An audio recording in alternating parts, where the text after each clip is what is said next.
श्री राम दरबार में हनुमान जी महाराज श्री राम जी की सेवा में इतने तन्मय हो गए कि गुरु वशिष्ठ के आने का उन्हें ध्यान ही नहीं रहा। सभी ने उठकर उनका अभिवादन किया, पर हनुमान जी नहीं कर पाए। वशिष्ठ जी ने श्री राम जी से कहा, राम, गुरु का भरे दरबार में अभिवादन न करना अपमान है, इसके लिए क्या सजा होनी चाहिए? श्री राम जी ने कहा, गुरुवर आप ही बताइए। वशिष्ठ जी ने कहा, मृत्यु दंड। श्री राम जी ने कहा, स्वीकार है। तब श्री राम जी ने पूछा, गुरुदेव आप बताइए यह अपराध किसने किया है? वशिष्ठ जी ने कहा, मैं बताऊं पर राम, तुम्हारा यह प्रिय है, तुम अपने आप को सजा दोगे पर उसे नहीं दे पाओगे। श्री राम जी ने कहा, गुरुदेव राम के लिए सब समान है।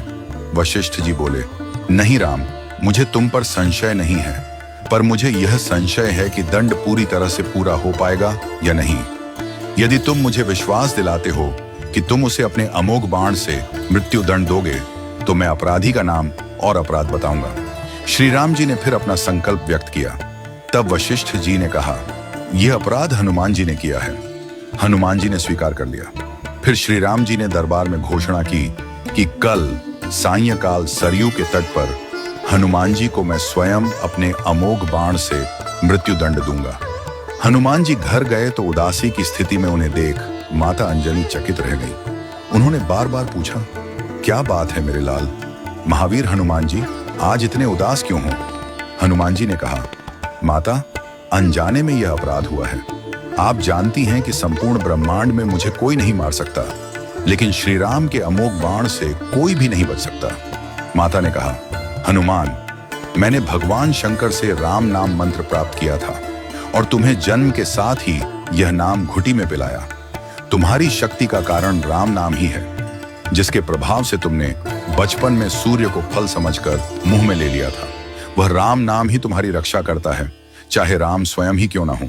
राम नाम की शक्ति के सामने राम की शक्ति और उनके अमोघ बाण की शक्तियां महत्वहीन हो जाती हैं। जाओ हनुमान, तुम राम राम का उच्चारण करना आरंभ कर दो। माता के चरण छूकर हनुमान जी सरयू के तट पर राम राम राम रटते हुए पहुंचे।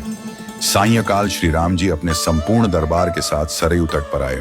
सभी को यह कौतूहल था कि क्या श्री राम हनुमान जी को सजा देंगे, लेकिन जब श्री राम ने बार बार अपने अमोघ बाण चलाए तो हनुमान जी पर उनका कोई असर नहीं हुआ। तब गुरु वशिष्ठ जी ने शंका जताई, राम, क्या तुम पूरी निष्ठा से बाण चला रहे हो? श्री राम जी ने कहा, हाँ गुरुदेव, मैं गुरु के प्रति अपराध की सजा देने के लिए अपने बाण चला रहा हूँ। इसमें कोई चतुराई नहीं हो सकती। वशिष्ठ जी ने कहा, तुम्हारे बाण अपना काम क्यों नहीं कर रहे हैं? श्री राम जी ने उत्तर दिया, गुरुदेव, हनुमान राम राम की अनंत रट लगा रहे हैं। मेरे बाणों की शक्ति राम नाम के प्रभाव में कमजोर हो गई है, इसलिए वे असर नहीं कर रहे। गुरुदेव वशिष्ठ जी ने कहा, राम, आज से मैं तुम्हारे दरबार को छोड़कर अपने आश्रम जा रहा हूं, जहां राम नाम का निरंतर जप करूंगा। जाते जाते वशिष्ठ जी ने घोषणा की, हे राम, मैं यह जानकर और मानकर घोषणा कर रहा हूं कि राम से राम का नाम बड़ा है। राम नाम महा अमोघ शक्ति का सागर है। जो कोई राम का नाम जपेगा, लिखेगा या मनन करेगा, उसकी लोक कामना पूर्ति होगी और वह मोक्ष का भागी होगा। मैंने सारे मंत्रों की शक्तियों को राम नाम के समक्ष नगण्य माना है। तभी से राम नाम को राम से बड़ा माना गया। वह पत्थर भी तैर जाते हैं जिन पर श्री राम का नाम लिखा होता है।